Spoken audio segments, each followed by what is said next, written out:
श्रीराम समर्थ. श्री गणेशाला, शारदेला, समर्थ सद्गुरूंना वंदन करून क्षणभर नामस्मरण करू. श्रीमद देवी भागवत सारामृत कथेचे श्रवण करू. ओम ऐं ह्रीं क्लीं चामुंडाय विच्चै. ओम ऐं ह्रीं क्लीं चामुंडाय विच्चै. ओम ऐं ह्रीं क्लीं चामुंडाय विच्चै. ओम ऐं ह्रीं क्लीं चामुंडाय विच्चै. ओम ऐं ह्रीं क्लीं चामुंडाय विच्चै. जगदंबा माता की जय. शरणागत दीनार्थ परित्राण परायण सर्वस्यार्थ हरे देवी नारायणी नमोस्तुते. श्रोते हो, नमस्कार. श्रोते हो, सूतांची स्वारी शौनकादिक मुनींना महर्षी व्यासांची स्वारी जन्मेजयाला सांगत होती. जन्मेजया, ज्या वेळेला शुंभ निशुंभ यांनी जगदंबेसोबत लढायला कुणाला पाठवायचं ही चर्चा केली, त्यावेळेला चंड आणि मुंड या दोन भावांना जगदंबेशी युद्ध करण्यासाठी शुंभानी त्यांना आज्ञा केली. महर्षी व्यास म्हणतायत, इत्याज्ञप्तौ तदा वीरौ चंडमुंडौ महाबलौ जग्मुतुस्तरसैवाजौ सैन्येन महतान्वितौ. शुंभाची आज्ञा होताच चंडमुंड प्रचंड सैन्यासहित निघाले. ते तडकन रणांगणावर येऊन पोहोचले. पहिल्यांदी त्यांनी देवांच्या कैवारी देवीबरोबर सामोपचाराने गोड शब्दात बोलण्याला आरंभ केला. ते म्हणाले, हे बालिके, महाबली असुर सम्राट शुंभ सर्व देवांना हरवून विजयी झालेला आहे आणि शुंभ महाराजांच्या भावानी निशुंभानी तर देवराज इंद्राला सुद्धा हरवलंय. तुला माहिती नाही का? तू तर एकटी आहे आणि सिंह कालिका यांच्याखेरीज तुझ्याबरोबर कोणी नाही. तर तू शुंभ आणि निशुंभ यांना जिंकण्याची इच्छा करते, तर ही तुझी दुर्बुद्धी आहे. तुला हिताच्या 4 गोष्टी सांगणारे सुद्धा कुणी दिसले नाही. हे देव तुला पाठिंबा देत आहेत, ते तुझा नाश व्हावा यासाठी. हे तू लक्षात घे. हे कोमलांगी, अगं, आपलं आणि परक्याचं सामर्थ्य आधी ओळखून मगच पुढे यावं. जर तुला 18 हातांनी शस्त्रास्त्र चालविण्याचा गर्व असेल तर त्याचा काही उपयोग नाही. कारण देवांना जिंकणारा शुंभ एवढा बलाढ्य आहे की तो युद्धात जेव्हा समोर येईल तेव्हा हे तुझे हात आणि शस्त्र त्याचे काहीही करू शकणार नाही.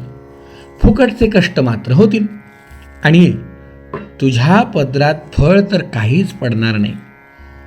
ज्या महावीराने ऐरावताच्या सोंडात छाटून त्याचे दात उपटलेत आणि देवांचा पराजय केला, त्या शुंभ महाराजांच्या मनाप्रमाणे वाग.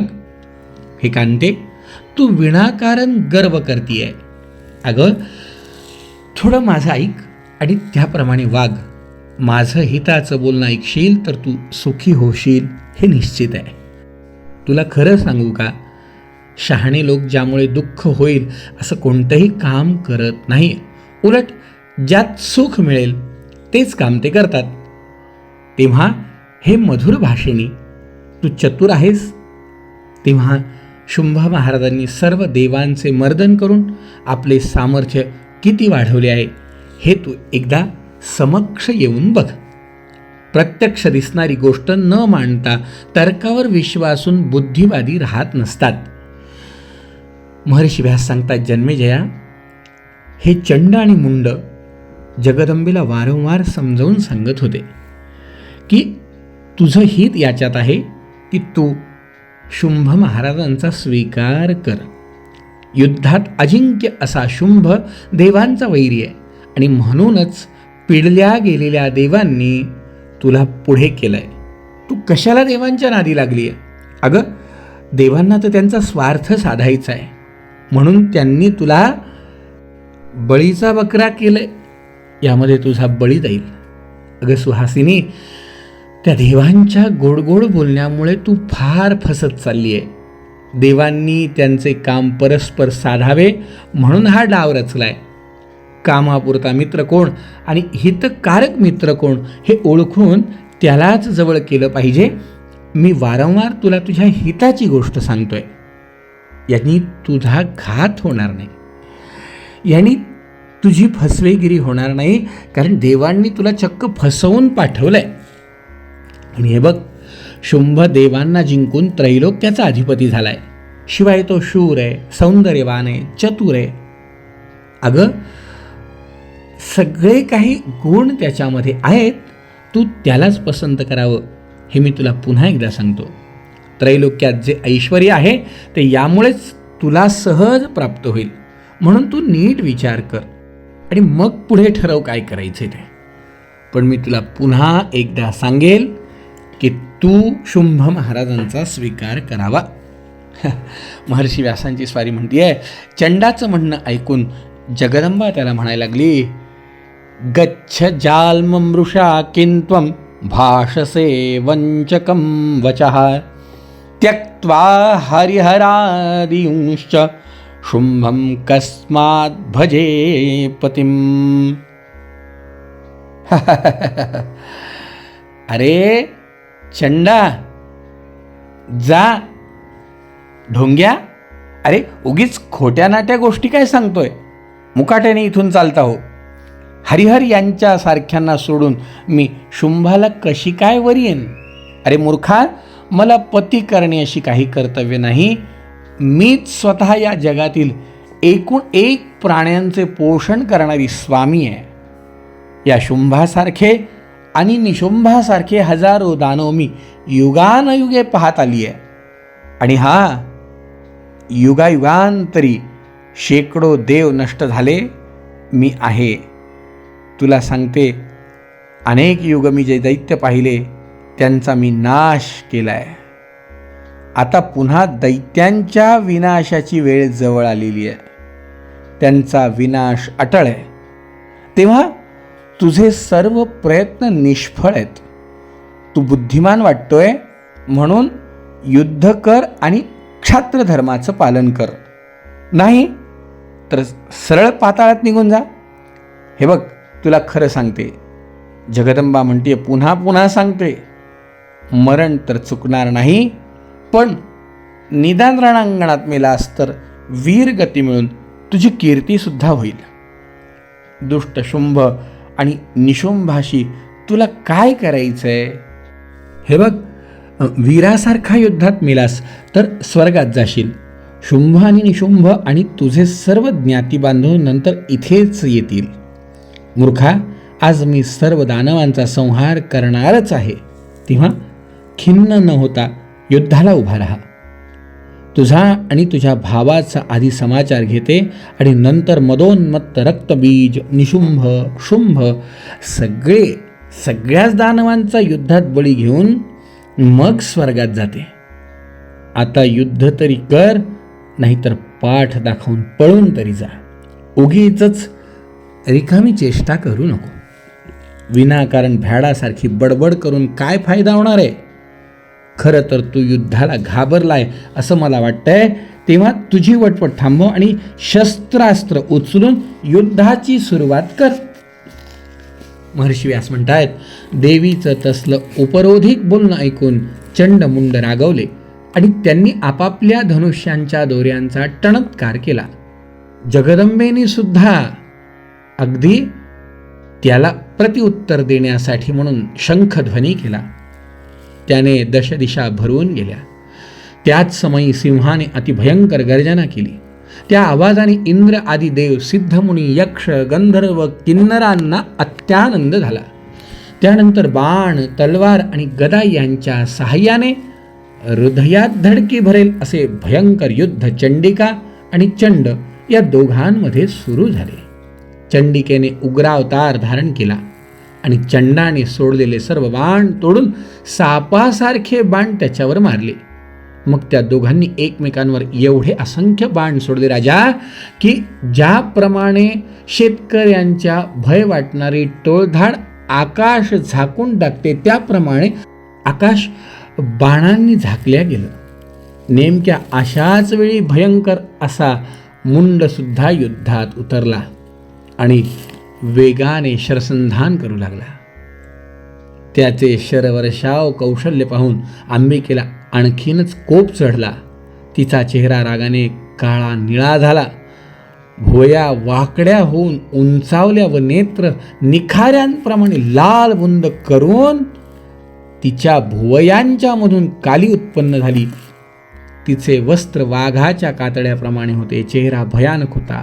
हत्तीच्या चामड्याचा शेला तिने पांघरला होता. तिच्या मांड्या धष्टपुष्ट होत्या तर पोट खपाटीला गेलेलं होतं, जणू काही कोरडी पडलेली विहीर. ओहो हो. जीवनावळ तर लांब रुंद, जीभ लाल भडक आणि गळ्यात मुंडक्यांची माळ तिच्या होती. तिच्या हातात तलवार, फास आणि परशु होते. ती काली काळ रात्रीप्रमाणे रौद्र मूर्ती दिसत होती. तिची लपलपणारी जीभ आणि काळे भोर डोळे सगळ्यांना कापर भरत होतं. ती तशीच धावत धावत सुटली आणि दानवांच्या सेनेत घुसली. तिने एकेका दानवाला उचलायला सुरुवात केली आणि तोंडात टाकायला सुरुवात केली. अहो, जेवायला बसल्यावर जसा एक एक घास आपण आपल्या मुखामध्ये टाकावा त्याप्रमाणे ती संतापलेली जगदंबा अहो नुसतं दानवांना उचलून तोंडात टाकत नाही तर तिने चावून खायला आरंभ केला. केवळ सैनिकच नाही तर घंटांसहित हत्ती, माहूत यांना सुद्धा उचलून ती खाऊ लागली. घोडे, उंट आणि त्यांचे सारथी यांचीही तिने तशीच गती केली. तो विचित्र प्रकार पाहता चंडमुंडांनी अगणित बाण सोडून तिला झाकून टाकलं. चंडाने एक सूर्याप्रमाणे लखलखीत तेजस्वी चक्र उचलून देवीवर फेकलं. ते अतितेजस्वी चक्र आकाश मार्गाने मोठा आवाज करीत करीत येत असलेलं पाहून कालीने एकाच बाणाने त्याचे तुकडे केले. तात्काळ अगणित धारधार बाणांचा असा वर्षाव त्यांच्यावर केला. तो चंड घायाळ होऊन बेशुद्ध झाला आणि खाली कोसळला. राजा आपल्या भावाची अवस्था पाहताच मुंड दुःखी झाला आणि रागारागाने कालीवर बाणांचा वर्षाव करू लागला. चंडिकेने इशिकास्त्र सोडून मुंडाचे सर्व बाण छिन्न विच्छिन्न करून टाकले आणि अर्धचंद्राकार बाण मारून त्यालाही बेशुद्ध करून पाडलं. मुंडसुद्धा खाली पडला असं दिसताच त्याच्या सैन्यात हाहाकार माजला आणि देवांना आनंद झाला. पण तेवढ्यात चंड पुन्हा सावध झाला आणि एका प्रचंड गदेने त्याने कालिकेच्या उजव्या बाहूंवर जोरदार घाव केला. तिने त्या आघाताची मुळीच पर्वा न करता फास टाकून त्याला बांधून टाकला. तोच मुंड उठून उभा राहिला आणि भावाची स्थिती पाहताच तोही जगदंबेच्या अंगावरती स्वतःच्या अंगावर चिलखत चढवून एक महाशक्ती हातात घेऊन धावला. त्याला तसा येताना पाहून कालीने फास टाकून त्यालाही बांधला. मग काय, त्यांना सशासारखं हातात धरून अट्टहास करीत ती अंबिकेजवळ आली. कालिका अंबिकेला म्हणाली, मी रणयज्ञात बळी देण्यासाठी हे 2 उत्तमपैकी दानवरूपी पशु घेऊन आली आहे, तरी यांचा स्वीकार कर.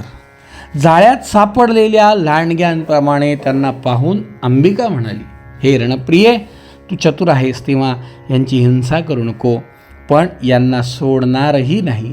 तेव्हा माझ्या सांगण्याचा भावार्थ ध्यानी घे आणि देवांचे कार्य साधून घे. महर्षी व्यास म्हणतायत, राजा देवीचं बोलणं ऐकून काली म्हणाली, या अशा रणयज्ञात तलवार रूपी युप योग्य असतो, तेव्हा त्यानेच मी यांचा बळी देत हिंसा होणार नाही आणि बळीही देणं होईल. असं बोलून तिने त्यांचा शिरच्छेद केला आणि मोठ्या खुशीत ती रक्त पिऊ लागली. ते पाहून अंबिका प्रेमाने म्हणाली, आज तू देवांचं मोठं कार्य पार पाडलंयस. यास्तव मी आज तुला असा वर देते की चंडमुंडांना मारलं या कारणापासून आजपासून तुझं पृथ्वीवरती चामुंडा असं नाव प्रसिद्ध होईल.